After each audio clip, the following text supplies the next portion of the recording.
एक बार एक नौजवान लड़का बौद्ध भिक्षु से पूछता है, तथागत होश क्या है और जागरूकता क्या है और हम इसे अपने जीवन में कैसे ला सकते हैं। वो बौद्ध भिक्षु उस लड़के से कहते हैं, मैं तुम्हें एक छोटी सी घटना के बारे में बताता हूँ। एक बार भगवान बुद्ध अपने सैकड़ों भिक्षुओं को प्रवचन दे रहे थे और भगवान बुद्ध के सभी भिक्षु उनको बड़े ध्यान से सुन रहे थे। लेकिन भगवान बुद्ध के बिल्कुल सामने वाली पंक्ति में सबसे आगे बैठा हुआ भिक्षु भगवान बुद्ध को सुनते हुए अपने पैर का अंगूठा हिला रहा था। जैसे ही भगवान बुद्ध की नज़र उस भिक्षु पर पड़ती है तो भगवान बुद्ध बोलते बोलते अचानक चुप हो जाते हैं। भगवान बुद्ध को इस तरह अचानक चुप हो जाने से वहाँ उपस्थित लोग चौंक जाते हैं। जो भिक्षु अपने पैर का अंगूठा हिला रहा था, भगवान बुद्ध उससे पूछते हैं कि तुम्हारे पैर का अंगूठा क्यों हिल रहा है।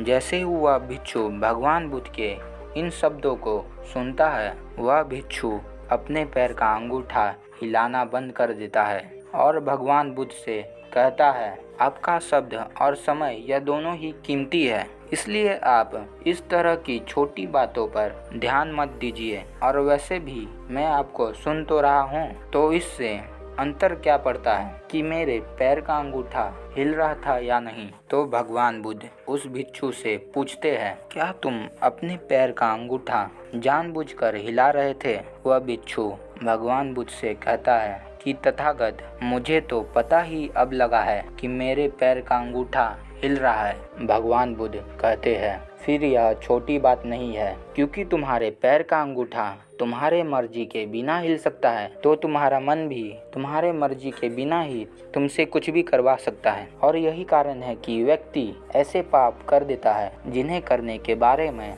वह सोच भी नहीं सकता। उसके बाद वह भिक्षु भगवान बुद्ध से कहता है कि हे तथागत, मुझे क्षमा कीजिए, और जिसे मैं छोटी समस्या समझ रहा था, यह तो बहुत बड़ी समस्या है। कृपा कर मुझे बताए कि इस बड़ी समस्या से छुटकारा कैसे पाया जा सकता है। भगवान बुद्ध कहते हैं, होश के द्वारा और जागरूकता के द्वारा। वह भिक्षु भगवान बुद्ध से फिर पूछता है, तथागत, होश क्या है। भगवान बुद्ध कहते हैं कि होश का अर्थ जागकर देख लेना। क्या तुमने यह ध्यान नहीं दिया कि तुम्हारे पैर का अंगूठा हिल रहा था, लेकिन जैसे ही तुम्हारा ध्यान उस पर गया, वह हिलना बंद हो गया। पूरे दिन में जब भी याद आए, खुद को जागरूकता के साथ देख लो कि तुम क्या कर रहे हो और क्यों कर रहे हो। तुम्हें बेहोशी में जीने की आदत है, इसलिए तुम बार बार होश खो दोगे, लेकिन तुम्हें बार बार अपने होश को वापस लाना है। धीरे धीरे तुम पाओगे कि तुम्हारे अंदर एक ऐसा जागरण पैदा होगा जिससे बेहोशी के अंदर जाने का